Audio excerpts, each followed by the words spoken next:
Dans un monde alternatif menacé par le roi démon et ses subordonnés, un groupe, la bande du héros, décide de prendre les choses en main pour tenter de vaincre le roi démon et ses généraux.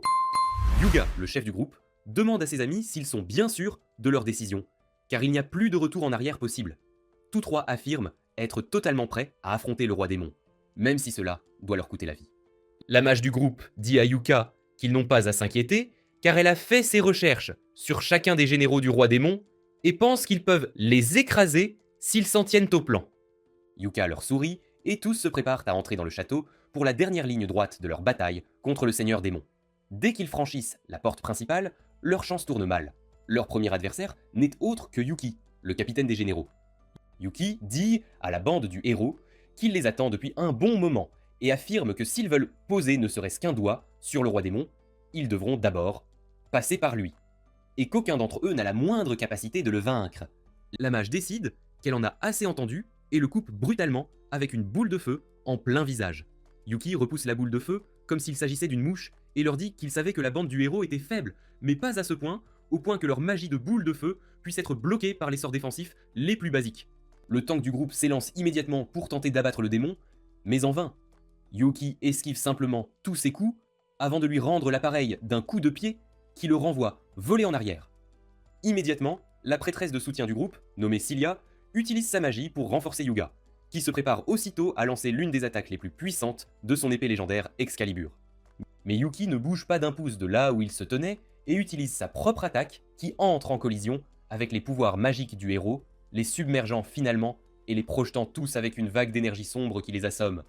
Alors qu'il les examinait pour savoir quoi faire d'eux, il remarque Celia allongée à l'arrière et réalise immédiatement qu'elle est exactement son type. Ses pensées sont interrompues par les voix de ses généraux qui demandent s'ils doivent en finir avec le groupe pour qu'il ne pose plus jamais de problème. Et le nain vert demande à Yuki pourquoi il fixait la prêtresse avec tant d'insistance. Il détourne immédiatement la question, affirmant qu'il réfléchissait juste à ce qu'il fallait faire de ces gens. L'homme sans tête demande s'il ne devrait pas simplement en finir avec eux, mais Yuki leur dit qu'il est préférable de les jeter hors du château. Il leur dit de transporter ces humains dehors et de les laisser près d'un village non loin d'ici.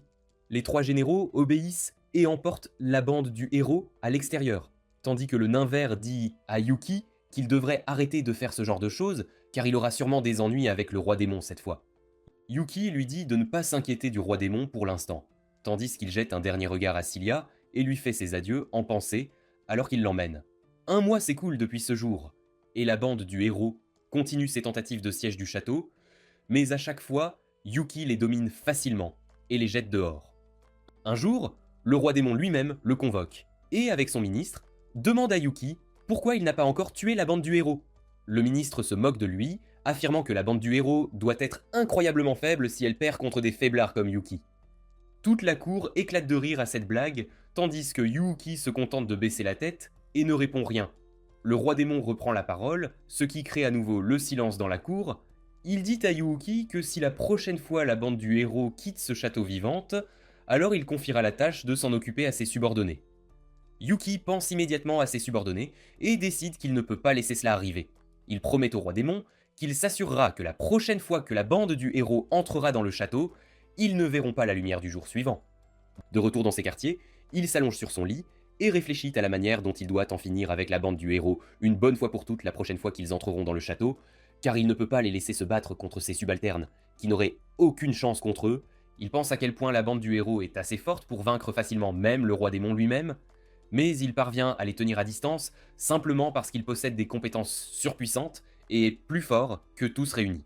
Quelques semaines passent, puis la bande du héros entre à nouveau dans le château. Cette fois, Yuki décide d'en finir avec eux une bonne fois pour toutes. Il dit au chef du groupe qu'il devrait apprendre de ses erreurs et ne pas continuer à l'ennuyer toutes les 2 semaines sans aucune raison, juste pour se faire botter le cul. Yuga s'élance immédiatement aux côtés du tank roux, nommé Raven, et ils encerclent rapidement Yuki pour une double attaque venant de 2 directions différentes. Mais Yuki est trop rapide pour eux, parvient à l'anticiper et à la bloquer avant de contre-attaquer avec sa propre explosion magique violette, repoussant les 2 garçons. Les garçons pensaient que Yuki en avait fini, mais à leur grande surprise, Yuki ne leur laisse aucun temps pour se réajuster et leur tire une 2e explosion magique, les frappant de plein fouet et les projetant contre un mur. Cecilia court immédiatement vers le duo pour les soigner et s'assurer qu'ils vont bien, tandis que Mika reste en arrière pour tenir Yuki à distance et donner à Cecilia le temps de soigner Hugo et Raven. Mika tire immédiatement son AR-15 que Yuki parvient à bloquer, mais avec cela, elle lance aussi une boule de feu courbée avec une explosion retardée qui prend Yuki par surprise et explose en plein visage. Cela n'a pas vraiment d'importance, car grâce à ses statistiques surpuissantes, cela ne le dérange pas du tout. Mika se demande comment un simple général peut être aussi fort, mais son astuce a fonctionné, donnant à Cilia assez de temps pour soigner les deux autres garçons suffisamment pour qu'ils puissent se défendre à nouveau. Yuki se moque d'eux, affirmant que rien ne changera, peu importe le nombre de fois qu'ils le combattront. Mais Yuga n'est pas d'humeur à parler, il sort son épée et se prépare pour une contre-attaque finale.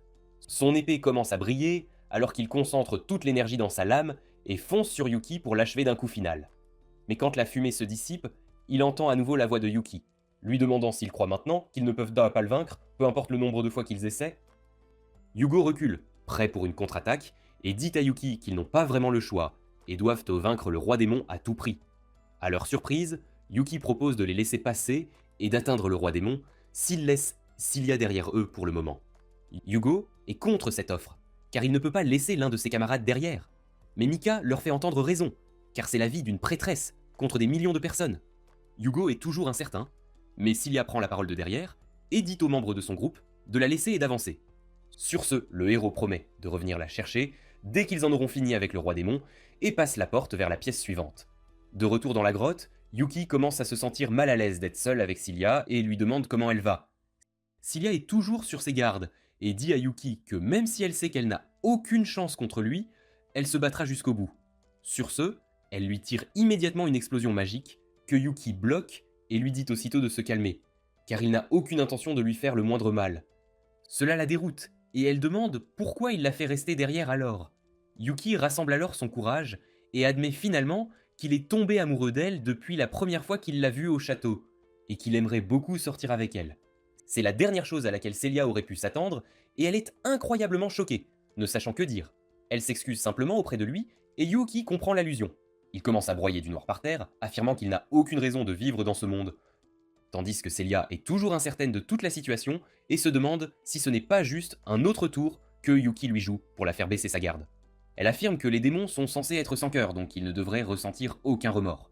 Mais Yuki répond qu'il n'est pas vraiment un démon, et qu'il était en fait un humain dans son propre monde, mais a été réincarné dans celui-ci en tant que démon sous le commandement du seigneur démon. Il lui dit que la raison pour laquelle son groupe n'a pas pu le vaincre est qu'il est surpuissant et plus fort que probablement n'importe qui dans ce monde. Il affirme qu'il n'est même pas autorisé à sortir, sauf pour attaquer un village humain, ce qu'il déteste, car il est toujours humain au fond de lui. Celia demande s'il était si surpuissant, pourquoi n'a-t-il pas tué le roi démon et fait ce qu'il voulait?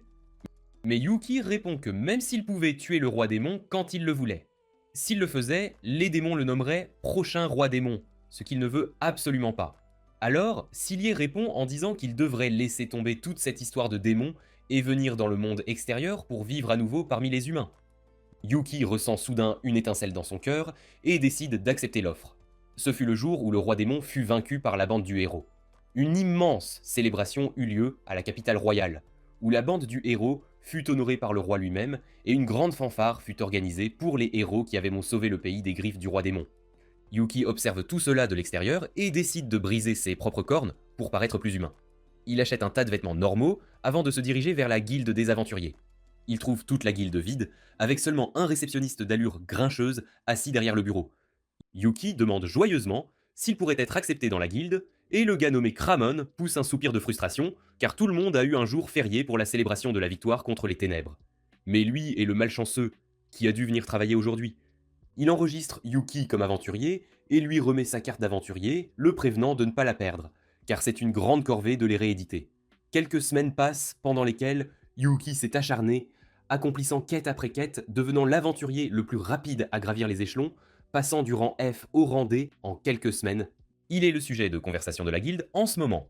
Et même Kraman l'attrape, lui demandant comment diable il monte en grade si vite. Considérant qu'il est censé être un débutant total, Yuki ne sait pas vraiment quoi répondre et lui tend simplement quelques-unes des quêtes qu'il voulait prendre quand Celia arrive de nulle part et lui dit de la rencontrer seule. Elle le ramène chez elle et affirme qu'elle veut qu'il quitte la guilde des aventuriers. Elle explique que depuis la mort du roi démon, Les pays tentent de s'emparer de plus de pouvoir et de ressources, et certains essaient même d'acquérir le Groenland après avoir capturé de force le Venezuela. Elle explique que des personnes importantes de nombreux pays ont essayé d'engager les aventuriers les plus forts qu'ils pouvaient trouver, et affirme que Jeff Bezos a offert la main de sa femme en mariage à Hugo, le héros. Dans l'espoir de l'acquérir comme pion et de l'utiliser à son avantage militaire, elle affirme qu'à la vitesse à laquelle il a gravi les échelons, ce n'est qu'une question de temps avant qu'un pays ne le repère et n'essaie de l'acquérir, et ce serait désastreux, car il serait l'équivalent humain d'une putain de bombe nucléaire. Yuki promet de se faire discret pendant un certain temps et de s'assurer de ne pas être trop voyant. C'est alors que la mère de Cilia les appelle dans sa chambre et dit à Yuki qu'elle a reçu des offres de mariage pour sa fille et que même le héros lui-même a proposé le mariage à Cilia. Cela met Yuki en rage, qui commence à se plaindre des Tchad comme un incel. Mais Cilia lui dit de se taire, car elle a déjà refusé toutes leurs demandes. En entendant cela, Yuki se tourne vers sa mère et affirme qu'elle l'a déjà rejeté une fois, alors il continuera à gagner sa vie en tant qu'aventurier. Et quand il pourra lui offrir une vie décente, c'est alors qu'il la demandera à nouveau en mariage et verra si la réponse est différente. Cela semble satisfaire sa mère, et elle les laisse tous les deux seuls. Yuki décide de prendre congé et dit à Cilia qu'il la reverra bientôt. Sur ce, il retourne à sa masure, attendant avec impatience le moment où il pourra la demander à nouveau en mariage. Quelques jours passent depuis, et Yuki décide d'entreprendre une nouvelle quête pour une chimère qui attaque les villageois sans aucune raison. Cramon lui avait dit que cette quête lui prendrait au moins une semaine, sinon plus, mais au fond de la jungle, lorsqu'il est tombé sur la chimère, il a réalisé qu'il n'était pas si difficile de s'occuper de cette bête. Le bâtard mi-poulet, mi-serpent se jette sur lui plusieurs fois. Mais en vain, car Yuki est bien plus rapide que lui et le fatigue avant d'utiliser finalement son attaque éclair pour en finir une bonne fois pour toutes. Sur ce, il ramasse toutes les plumes de la bête comme preuve de l'accomplissement de la quête. Réalisant qu'il lui a fallu à peine une demi-journée pour s'occuper de ce monstre, ce qui signifie qu'il peut probablement gagner des niveaux encore plus vite qu'il ne l'avait prévu. Avant qu'il ne puisse ranger ses affaires pour la journée, il sent une présence autour de lui alors qu'un chevalier surgit des buissons et tente de le poignarder à la gorge.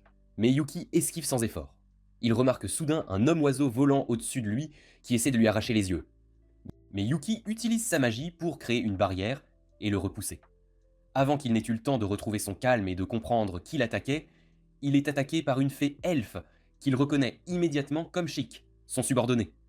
Il l'interpelle, affirmant que c'est lui avec une apparence différente, et Chic s'arrête au tout dernier moment, surpris d'entendre son propre nom. Il lui faut une seconde pour réaliser que c'est leur capitaine, et les autres sortent aussi de leur cachette, confus. Chic affirme qu'il pensait qu'il était l'un de ces aventuriers embêtants qui tuent moins et des démons, et c'est pourquoi ils l'ont attaqué.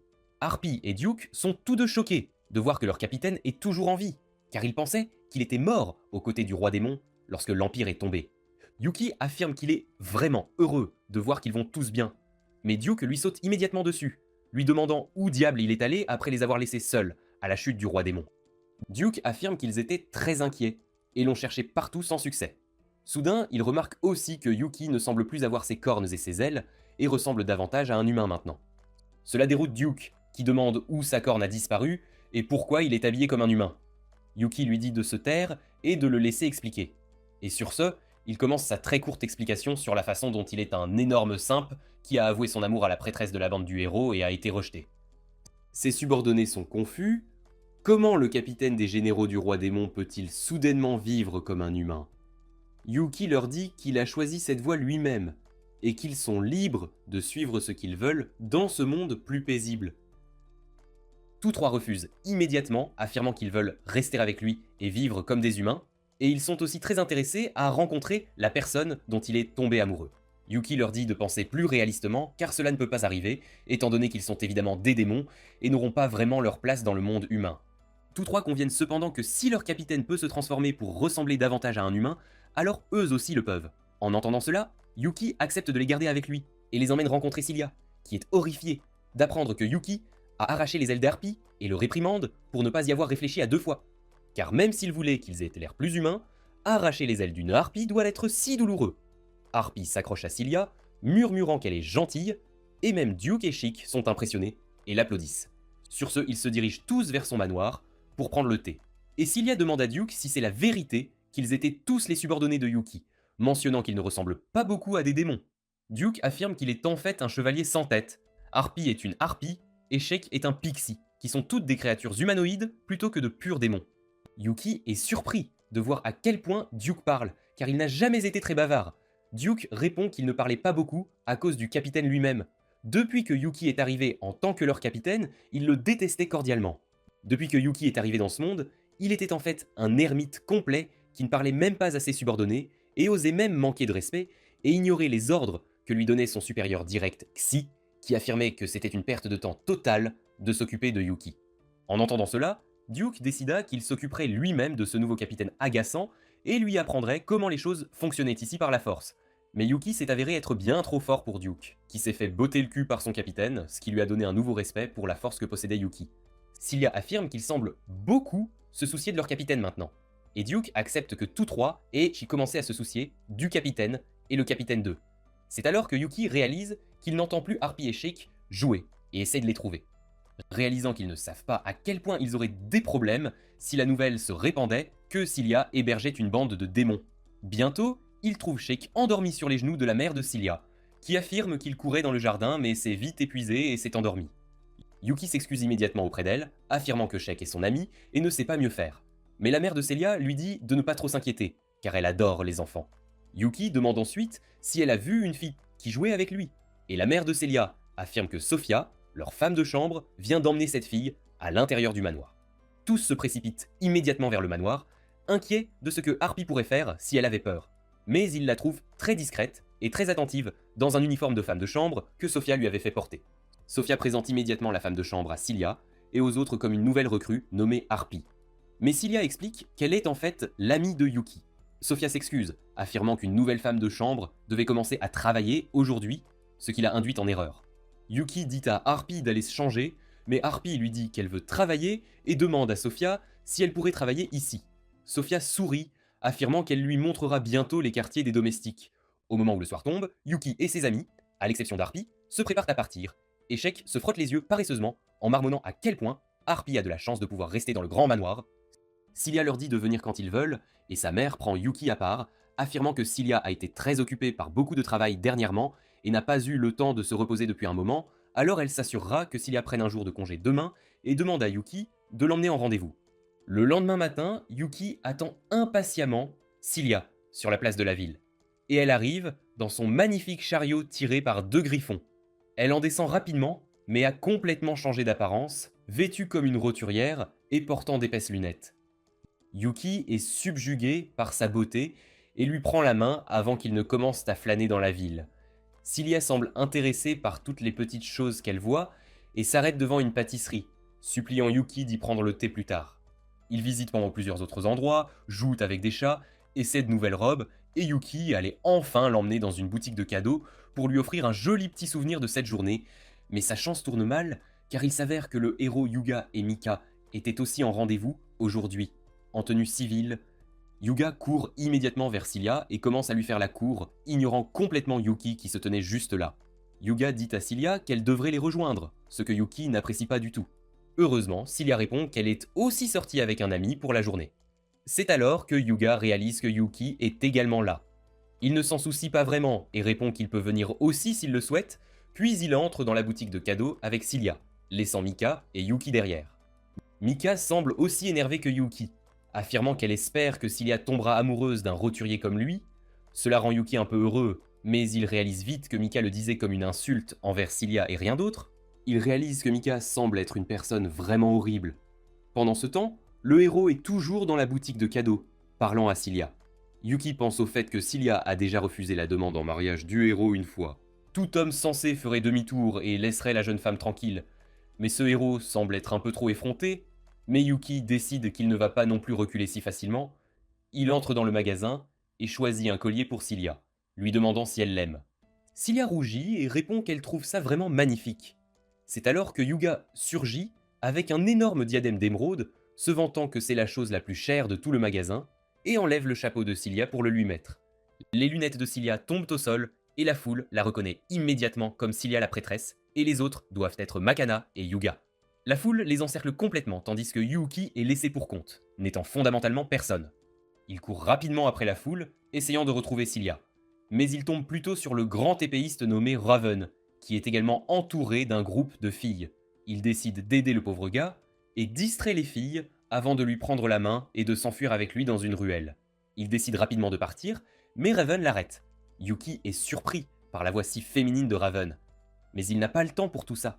Raven lui demande cependant s'il aimerait être son ami, puisque tout le monde se moque de sa voix. Yuki accepte, et il continue ainsi sa recherche de Cilia.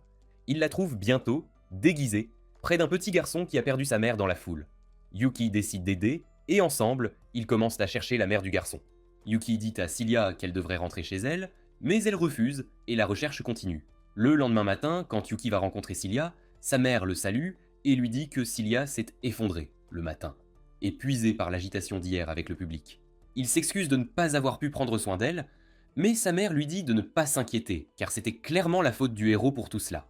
De plus, il a aussi fait irruption chez eux et a insisté pour prendre soin de Cilia, mais Sofia l'a mise à la porte. À sa surprise, sa mère lui donne la permission de voir Cilia, et il entre dans sa chambre pour la trouver au lit. Là, il parle de la folie de la veille, puis Cilia lui demande de la sortir la prochaine fois qu'elle aura à nouveau un jour de libre. Cela rend Yuki super excité, et il commence à faire des bêtises, ce qui fait rire Cilia, la faisant tousser. Et Sofia met Yuki à la porte avec colère. Alors qu'il rentrait chez lui, il croise Raven qui lui demande un conseil. Il prétend qu'il aime une fille qui a toujours été gentille avec lui, mais il ne sait pas comment lui dire qu'il l'aime avec sa voix. Yuki lui donne un discours d'encouragement et lui dit ensuite de tout donner. À sa surprise, il le remercie, puis se dirige vers la maison de Cilia, faisant réaliser à Yuki avec horreur qu'il aime Cilia. Mais c'est là que cette vidéo se termine. N'oubliez pas d'aimer et de vous abonner à la chaîne. Merci d'avoir regardé et je vous dis à la prochaine.